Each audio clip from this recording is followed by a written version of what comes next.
Shalom, peuple de Dieu. Vraiment, nous sommes dans des temps particuliers. Autour de nous, nous entendons parler du carême, du jeûne.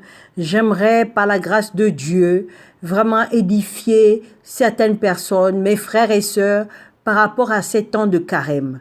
Le carême est une période de jeûne et d'abstinence de 40 jours que les catholiques ont institué au IVe siècle en référence des 40 jours de jeûne de Jésus-Christ.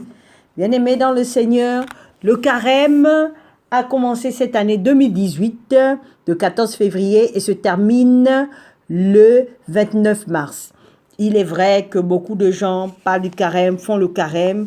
J'aimerais vraiment qu'ils puissent comprendre la teneur de cet engagement qu'ils ont pris pendant 40 jours à chercher la face de Dieu.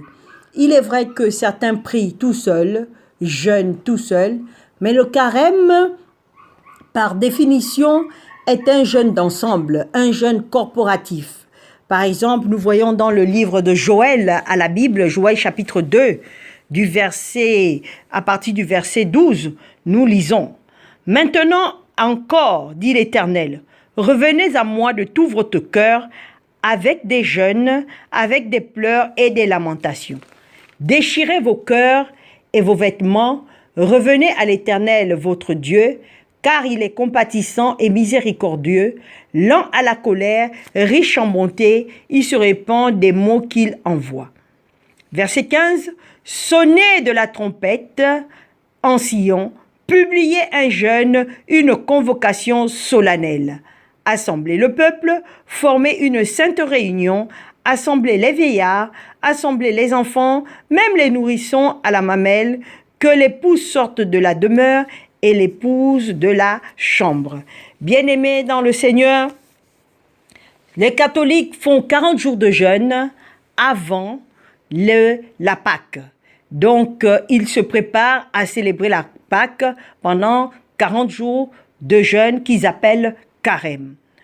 Le jeûne nestéia en grec est un exercice volontaire et religieux.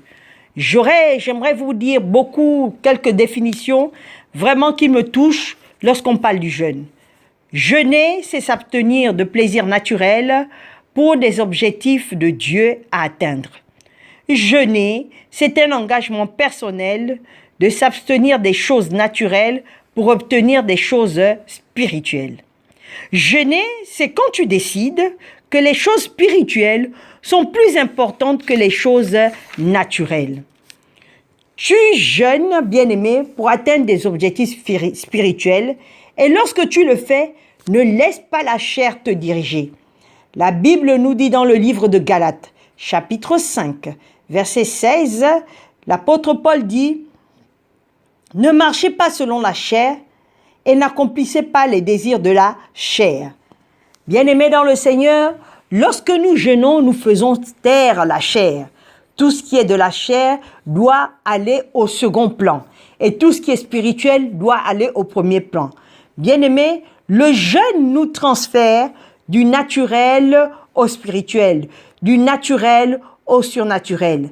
Pendant le jeûne, notre nature divine se manifeste. Nous sommes un esprit. Le vrai nous, c'est que nous sommes un esprit. Nous possédons une âme, des émotions, une intelligence et nous habitons un corps.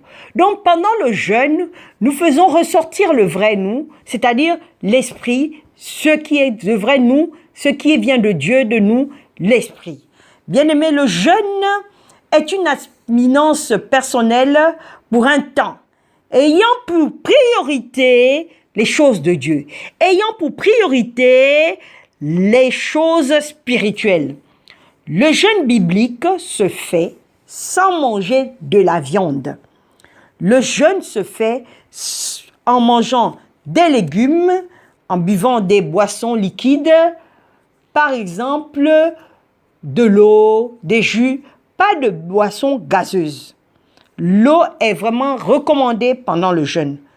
Pendant le jeûne, je tiens à te dire que tu dois contrôler ton ventre. Pendant le jeûne, tu dois contrôler ton ventre, les désirs du ventre, les plaisirs du ventre. Bien-aimé, quand tu jeûnes, tu dois t'abstenir de 3 choses. De boire de l'alcool, de manger comme tu manges d'habitude et même faire des excès de table, tu dois t'abstenir de cela. Et bien sûr, tu dois t'abstenir du plaisir sexuel pendant ces temps de carême, ces temps de jeûne. Le jeûne, je tiens à te dire, ce n'est pas sauter un repas ou sauter le repas, non. Le jeûne, ce n'est pas faire un régime, non. Il ne faut pas jeûner ou faire le carême pour de mauvaises raisons. Si tu jeûnes pour de mauvaises raisons, tu auras de mauvais résultats. Le jeûne se fait dans la lecture de la parole de Dieu. Le Seigneur Jésus nous dit, en répondant au diable, à Satan, quand il vint le tenter pendant ces 40 jours de jeûne, dans Matthieu 4,4, il dit, Jésus répondit, il est écrit, l'homme ne vivra pas seulement de pain, mais de toute parole qui sort de la bouche de Dieu. Bien-aimé, Dieu nous parle au travers de sa parole. Il nous parle au travers de la Bible. Quand, bien-aimé, tu lis la parole de Dieu, quand tu écoutes la parole de Dieu, tu nourris ton esprit, tu te nourris spirituellement. Oh, je tiens à dire à quelqu'un qu'il n'y a pas de jeûne sans lecture de la parole de Dieu. Il n'y a pas de jeûne sans lecture de la parole de Dieu. Tu ne peux pas passer toute ta journée à être là assis, attendant 18 heures pour couper le jeûne et dire que tu as jeûné. Non, là tu fais la grève de la faim. Bien-aimé dans le Seigneur, le jeûne s'accompagne de la lecture de la parole de Dieu. Le jeûne s'accompagne de la prière. Bien-aimé, quand tu pries, tu communiques avec Dieu. Tu parles à Dieu. Bien-aimé, tu as le temps de pouvoir passer du temps en présence de Dieu. Il n'y a pas de jeûne sans passer un temps dans la prière, à chercher la face de Dieu, à parler à Dieu. Et bien-aimé, la prière n'est pas un monologue, c'est un dialogue. Tu dois aussi attendre que Dieu te dise quelque chose, que Dieu te réponde à ta prière. C'est pas, Seigneur, je te dis merci, et ceci et cela, tu connais mes problèmes, et machin, et merci Seigneur, gloire à Dieu. Non! Nous parlerons de la prière dans un autre volet pour vous aider à bien prier pendant ces temps de jeûne et prière. Bien sûr, la Bible nous dit que vous ne recevez pas parce que vous demandez mal. Ça, c'est un autre volet. Bien-aimés dans le Seigneur, il faut apprendre à accompagner le carême par la prière, par la lecture de la parole de Dieu. Et bien sûr par la méditation. Le jeûne s'accompagne de la méditation de la parole de Dieu. Quand l'ennemi viendra pour te tenter parce que tu auras une petite faim, un petit creux, bien-aimé, prie. Parle à ton ventre. Parle à ton corps. Demande à ton corps d'être soumis à ton esprit. J'espère que tu as été édifié par ce peu de temps. Je te parlerai de la prière la prochaine fois, dans très peu de temps. Entre-temps, je voudrais prier, parce que la parole de Dieu de Descartes recommande ton sort à l'Éternel, mets en lui ta confiance et il agira. Je voudrais prier pour toi et te demander à Dieu de te fortifier pendant ces temps de jeûne et prière.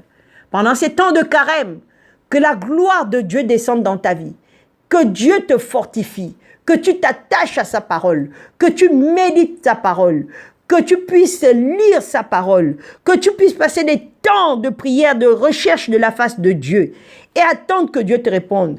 Je voudrais au Père, en ce moment, recommander mon frère, ma sœur, par ces temps de carême, par ces temps de prière, que Dieu se révèle en eux. Bien-aimés, quand vous êtes dans des temps de prière, des temps de carême, déchirez vos cœurs, ouvre ton cœur à Dieu. Que Dieu vraiment soit au centre de ton cœur.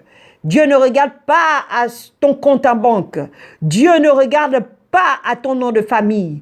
Dieu ne regarde pas là où tu habites. Dieu regarde au cœur. Déchire ton cœur. Déchire ton cœur. Ouvre ton cœur à Dieu pendant ces temps de carême. Que Dieu te parle. Que Dieu te parle. Que Dieu agisse dans ta vie. Oh, que tu sois une nouvelle personne pendant ces temps de jeûne et prière. Merci Seigneur pour mon frère et ma sœur. Nous les trempons dans la puissance de ton sang. Nous proclamons ton seigneurie dans leur vie. Papa, sois élevé, sois glorifié. Est-ce qu'ensemble nous pouvons dire Amen?